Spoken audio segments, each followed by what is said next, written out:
It was almost a perfect night last night. As you can see, I was right on with the Nembhard and Tyrese Halliburton play. The public was all over these overs. I went with the opposite. Not because I was fading the public, but just generally the value was on the unders. So I smacked both the unders. And later in the day, you're going to see Tyrese Halliburton actually drop down to 19 points. So that's when you know you made a good pick. If I have the under 19.5 points and he gets bumped down to 19, that means I secured a half point of value. Same thing with Nembhard. I don't have a screenshot, but he got bumped down to 7.0 rebounds and assists, and then he got completely taken off the board. So definitely value secured on there. It did cash. Even if it didn't cash, I would have still said they were both great picks because we captured a value. That's when you know in the long run how you're going to make money. Now, George Springer and Justin Turner didn't end up cashing. Justin Turner, obviously DNP. George Springer only got 1 hits, runs, RBIs. So unfortunately, we couldn't cash that 5x at the very least. But generally, when there is a DNP, I recommend refunding the whole slip. I didn't do it in this case because it was a YouTube slip. But refund these if you guys do see a 3-man. They are not good payouts. They only pay 5x. On Underdog, you get 6x, as I'll show you in a second, actually, because I absolutely cashed out on Underdog last night.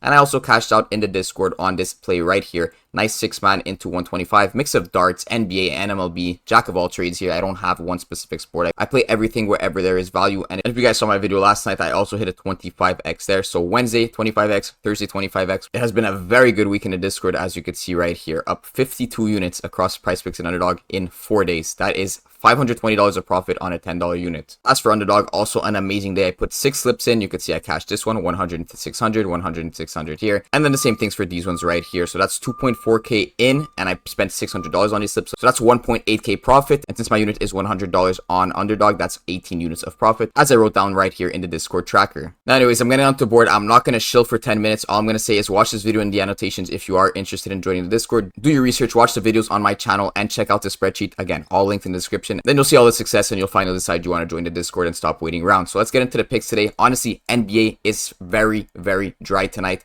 I'm looking at all these popular picks. I want to go over them and just show you what you should be on and what you should not be on. So the first one, Daniel Gafford, you should not be on this prop at all. I believe he was at 5.5 rebounds and everyone was jamming the over at 6 rebounds. It is not a good prop. I'm going to show you the simplest way to check if these props are even worth taking. So you just go on a sportsbook like Pinnacle. Pinnacle is kind of known to be the sharpest sportsbook, has the most accurate lines. If you go and type in Gafford, you're going to see right away his rebounds prop is set at 5.5. And there's juice towards the over. So minus 142, the higher the minus, the more likely it is to occur. The problem here is we're getting him at 6 rebounds on Prizepicks. That is a massive difference on rebounds. Things like rebounds and assists, you do not want to be losing half points of value. It's less important for points and points, rebounds, assists, but rebounds, the difference between him getting 6 exactly versus 7 exactly is quite substantial. So by getting him at 6 rebounds, it is not a good prop anymore. If you guys are trying to grab Daniel Gafford, you're too late to this party. Now, Jaden McDaniels would be a good pick on the over, which you guys are definitely on because of his last 3 games. Absolutely crushed it, 21, 23, 24. Now, you guys want to be on this over. Is it actually a good pick? All you have to do is check a sportsbook. Jaden McDaniels here at 12.5 points. You can see minus 115 on the over, minus 115 on the under. That means there's a 50% chance he goes over, 50% chance he goes under. So the over is not the good play. The under is not the good play. Neither of these are good play because you want to find something more like this. Minus 135 juice towards one direction, like on his 3-point field goals made. I don't believe that's on Prizepicks. Let's say it was. This is the type of props you want to target. Now, I know if you've never used a sportsbook, this might sound like Chinese to you. So minus 115, minus 115. You can actually put these in calculators. They're called no vig calculators. And you type them on each side. And that is how I know that minus 115 means 50% chance on the over and on the under. That is not a prop you want to be taking. There's no reason to take it. That being said, if you like this Jaden McDaniels prop either way and you're not going to listen to me, you want to grab his over for whatever reason, I'll show you what you can and should do with him in a little bit. Right after I go over this next pick, Derek Lively on the over 16.5 points, chip and assist. Again, check on his sportsbook. Is there juice towards the over? No, you're going to see slight juice towards the under. I wouldn't touch this prop either way. There's not enough juice towards that under. Like I said, you want to find something higher juice like minus 141, minus 135 to find that it is a good pick on Prizepicks. So in this case, Derek Lively is also not a prop you should be taking. It doesn't matter what he's been doing in these past 3 games. This is all priced into the lines. Everyone knows that he dropped 23, 30, and 22 in the past 3 games. It's not a secret that he's hit in the past 4 to 5, yet his line is still at 16.5,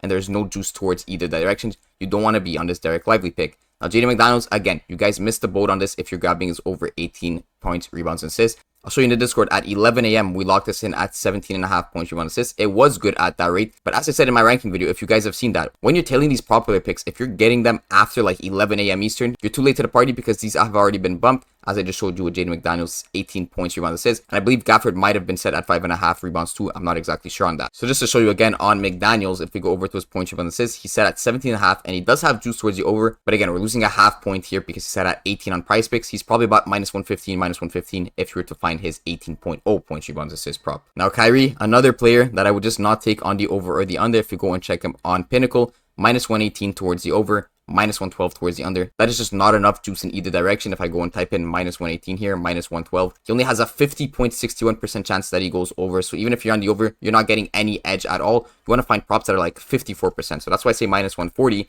Because in that case, if you do find a -140 prop, you have a massive edge compared to the under. You're going to see a 55% chance that he goes over rather than a 45% chance that he goes under. Now, don't worry. There's actually one prop that I do like here, and it's going to be this Anthony Edwards over 12.5 rebounds, assists. Another prop that you guys are jamming the over because of the 15 and the 19 in the past two. But if we go over onto Bet365, Pinnacle does not have this prop. But if we go here and type in rebounds plus assists, you're going to see some decent juice towards the over. So this is kind of what you want to look for. -125 towards the over, -105 towards the under. Now, this is not a perfect prop. I prefer to see at least -135. But the reason I'd like Edwards is if you're going to be pairing him with Jaden McDaniels. I said Jaden McDaniels is not a good prop on his own. If you're going to pair him up with someone like Anthony Edwards, who is getting a lot of assists recently, you're going to check his past two games here. He did drop 7 assists, 8 assists. He even dropped 9 assists in this one game. He's really striving on that assist department while Conley is kind of staying back. So in this case, if Anthony Edwards does clears over 12.5 rebounds, assists, which is a good prop on its own, if you're pairing that up with Jaden McDaniels on the 12.5 points, it's likely that these two guys hit within the same direction. Because if Edwards is having a very good assisting game, of course, that's a big portion of his rebounds plus assists. About half of his rebounds plus assists are going to come from the assist alone. It's more likely that Jaden McDaniels also goes over his 12.5 points, as you can see in the past two games where they both crushed the lines. If McDaniels is dropping 24 points, 23, 21 points, those have to be assisted because he is a very heavily assisted player.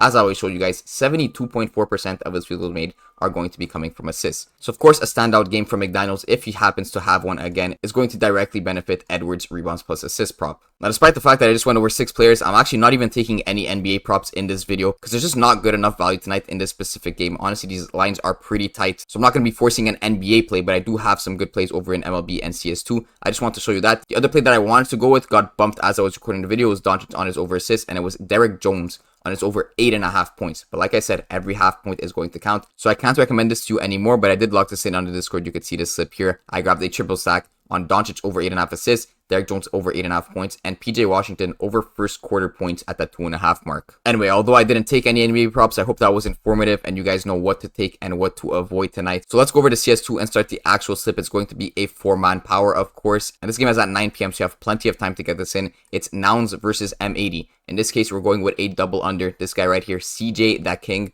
on his under 15.5 map 1-2 headshots. And when I'm grabbing a Nouns player, since he's up against M80, I want to be grabbing an M80 player on his under 2. So in this case, I'm going to go with Rec on his under 15.5 map 1-2 headshots. If these maps end up being shorter, so less rounds throughout the 2 maps, then it's more likely that both these guys go under. I chose these specific guys in this Nouns team and the M80 team because I'm comparing these lines to Underdog, and we get 15.5 map 1-2 headshots on Prizepicks, while we get 15 on Underdog. That's a half headshot of value there. And same exact thing for Rec. He said at 15 headshots on Underdog. On Prizepicks, we're getting 15.5. So very simple on CS2. I go over this correlation every single video, so I'm not going to get into too much detail, but we'll go over to MLB to finish the slip off. And you already know I'm going to hit runs plus RBIs, and we're going to be grabbing a stack here. The best stack today is a double under on the Toronto Blue Jays. The first player we're going for is Falefa here on his under 1.5 hits, runs, RBIs.